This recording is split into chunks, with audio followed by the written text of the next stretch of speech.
considered starting a 501c cat rescue from being too bored? Honestly, you should, and I find it super rewarding. I've worked with 2 different charities for that, two different cat rescues.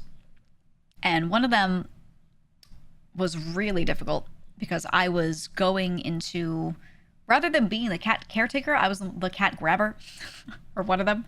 And when there would be a situation, we'd get a call and they'd be like, hey, I found a colony of cats and they're at this industrial site and they want them removed, but not killed, you know.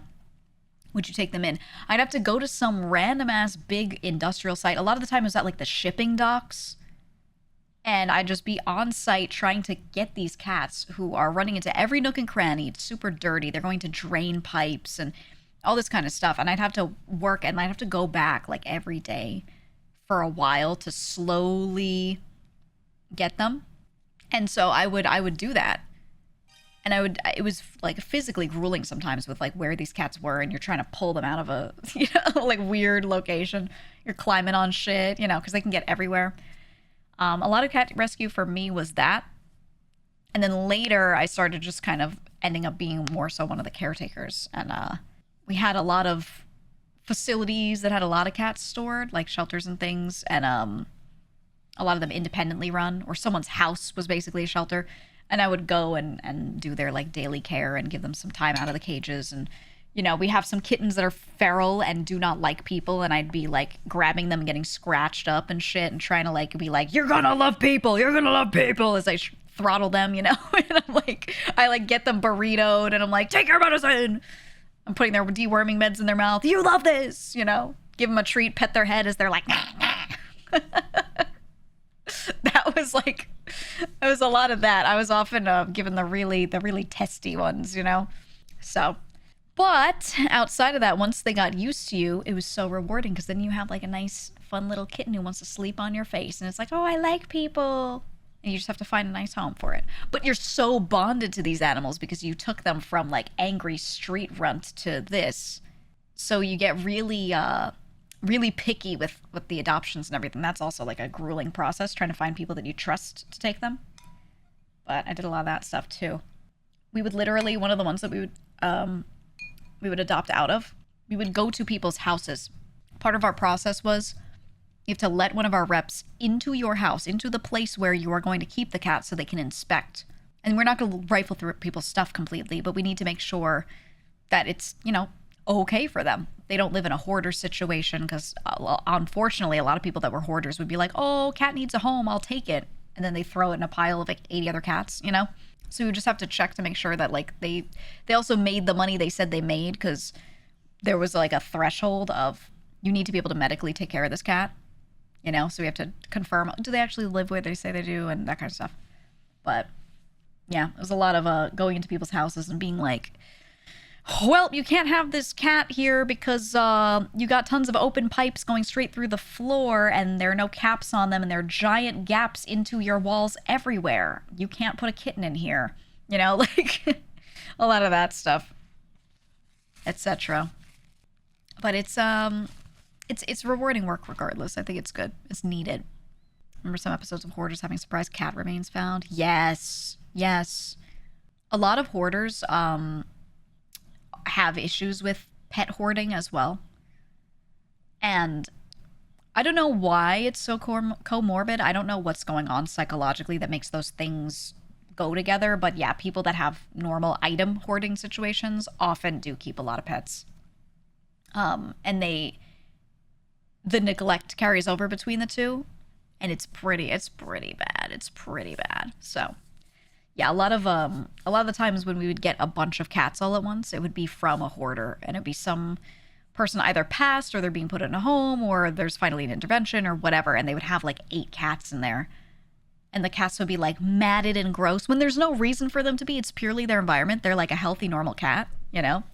A lot of them not eating well because the people, you would think if they're like, oh, I've got my cats that I've rescued because they need a better life, that they would like feed their cats, but they just, I don't know, they just throw food in one bowl and they're like, here you go, guys. And they all are expected to eat from that and get the same amount. I don't know.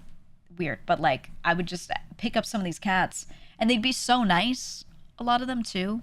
They'd be so nice, these pets. And I'm like, man, This could be someone's nice, not fat, but almost fat cat having a great life. And instead it's like living on piles of trash. So those situations were emotionally tough because they always make you angry. And the person loves the animals. They do genuinely love the animals. They're just also unwell and neglectful. So like they can't have them. But you feel bad because you're like taking their pet from them. That shit was always so hard. I always felt terrible. Yeah, they do get defensive over them. They do. But you legally, if you have a notice that says like, I am to remove this pet, you got to do it. So there would be times we would be like, okay, we're just going to get the medical care then. And we'd put the cat in the carrier and be like, let's go get the medical. And then we'd leave and be like, yeah, we're not bringing that cat back. we have a note that says we're allowed to take it. We're not bringing this cat back ever, So there were a lot of times we had to like trick people and that felt like shit. But, when you see the cat then get healthier, it no longer feels like shit because you're like, no, this cat's really happy now. So those always ended up in like good endings. But man, it's a rough job. It's a rough job doing that kind of stuff because you have to fight with people constantly. So many of them are delusional. They think they're actually taking care of their cats. They think their cats like love them. And I'm like, sometimes you're just the food person. They don't actually, we have 7 cats. Holy, that's insane. I've never had more than 4 at once personally. I've had 2 and then I have fostered 2 at the same time briefly, like on and off different pairs. I think having more than 3 cats is like too much for me. I think 2 is great. I think 3 is already kind of too much. But if I was fostering one, like that's better than it being in a cage somewhere. So I would just do it occasionally. Which are the things that end up costing more to run a place like that? Food. It depends. A lot of rescues don't have a singular facility that they run out of. They just have a network of foster homes. And they put all the cats in different foster homes. So then, yes, the only cost really is it's food, medical, and just little miscellaneous things, litter, toys, that kind of stuff. Mostly the food and medical, though. The medical can get really expensive for them because you get them in whatever condition and you help them. And sometimes it's like quick spay neuter and they're good and deworming. And then sometimes it's like, yeah, here's an $800 bill. And you'll notice when you go to adopt a cat, $100, $200, that's usually how much the adoption fee is. That's not nearly enough to cover the medical costs that some of them have. So what you hope that out of 10 cats, 9 of them only cost you like $60 to get taken care of. And then 1's expensive. And if the adoption fee is $150, that excess pays for that last cat's medical, maybe. But like a lot of cat rescues run at a deficit because that doesn't always work out. And then they also have to buy food and all this stuff. So they just have to get donations. And then the ones that have the roughest time are the ones that actually have a location. They have like an adoption facility or a shelter or whatever, because real estate is so expensive. If you rent a place or you've bought a place, it's so expensive to maintain a facility or have a facility to own at all. So if you're renting out a little shack to keep cats in, it's still probably like way too expensive.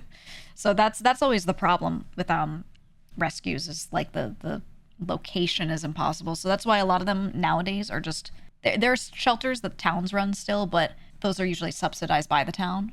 Anything outside of that tends to be either like a rich philanthropist came through and paid for the place, or it's foster networks, and that's it. That's why you see if you go to PetSmart, they have cages in the back of most of them that have like these acrylic fronts. It looks like glass, but it's usually acrylic. And they have cats in them, and they're trying to get them adopted out of there. They're not selling. It's not PetSmart owning the cats and selling the cats. It's not like a kitten mill thing. It's local rescues that don't have a facility, but have a foster network. The fosters will take some of the cats that they have and put one in a cage for like a week every now and then to show them, to try and get them adopted, because they don't have a place that you could go to see them because they're just in someone's house, And that's how like those usually work, is it's those networks of foster care and stuff. But that's all they got, man. Thank God PetSmart does that. Ooh, yeah, you said I have a friend whose mom was kind of like that, hoarder person. 3 big dogs for small dogs in the house and 2 cats. It's really gross because there were pads on the floor and that's where the dogs went to the bathroom. Yeah. Sometimes they have a spot and they're like, oh, this is where my cat pees, and they never scoop the litter.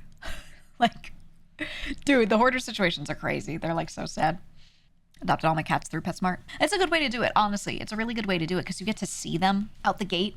And cats get really stressed in shelters and they withdraw a lot. But when you're in a PetSmart, those cats are usually recently fostered and they're only in there for a shorter time, preferably. Not always, but they leave them in those cages for a shorter time and like rotate them out. So they're less overall stressed. So you get to see a little more of like their natural personality while they're in the PetSmart cage. It's also less crazy because, yeah, they're like dogs that people walk around PetSmart a little bit, but it's overall quieter than like a full animal shelter. So it's nice. It's nice to see them in that situation. They're a little more comfortable. I always assumed it was free to grab cats out of shelters. Well, it depends. The ones that are hard to adopt out, they'll often make free as long as you qualify. Like, if they have an older one. If you don't want a kitten and you want an adult cat, you likely will not have to pay for a cat, or you'll pay very little if you just go to a shelter and be like, I want a cat. Who do you got? Who's hard to adopt out? They'll do that with black cats, actually. Not as bad nowadays, but it used to be really bad.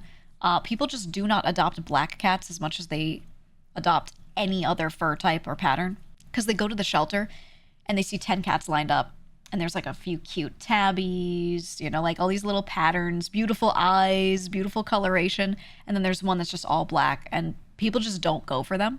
So a lot of them just end up staying in shelters. So a lot of the time they'll actually be cheaper to adopt because they want them to get adopted out, and they know people will overlook them, so they'll be like, oh, this one's only $50, ooh, you know. Superstition with black cats is nuts. It's less about superstition nowadays. It's just that they see this little tabby kitten and it's got this beautiful patterning, and they just immediately want that, you know. They just want that, and it's hard for them to pick the one that's just all black, which sucks because it doesn't change anything about them. But you know, oh well. They make them cheaper, and that does help a lot. Adopted a black kitten from the county shelter. They only charged me to neuter him. Yeah, that's usually what they do for the ones that are harder to adopt. They'll just be like, hey, this is what it cost us to have it here. Cover part of that. And then there you go. Which is good. Yeah, a lot of you saying you got black cats for that reason. That's good. I had some cats that I've fostered in the past that were like ones that were generally, for different reasons, tough to adopt out. And it was always so sad because I would bring them home and they'd be amazingly good cats. And I'd be like, holy shit, these are like so good, anyone would want to adopt them. But then because of like an issue that they had or the way they looked or something, people just like would overlook them, which was crazy when they were that good, like in the home. So I would always like write up a big thing about them and be like, ooh, and provide, you know, whatever materials people needed to convince them that this cat was good. And I would get a lot of them adopted out. So now he just acts like I'm killing him. He was so fine up until he had that realization, and now he's like, every time I go to clip his nails, he's like, ah. I'm like, what are you doing?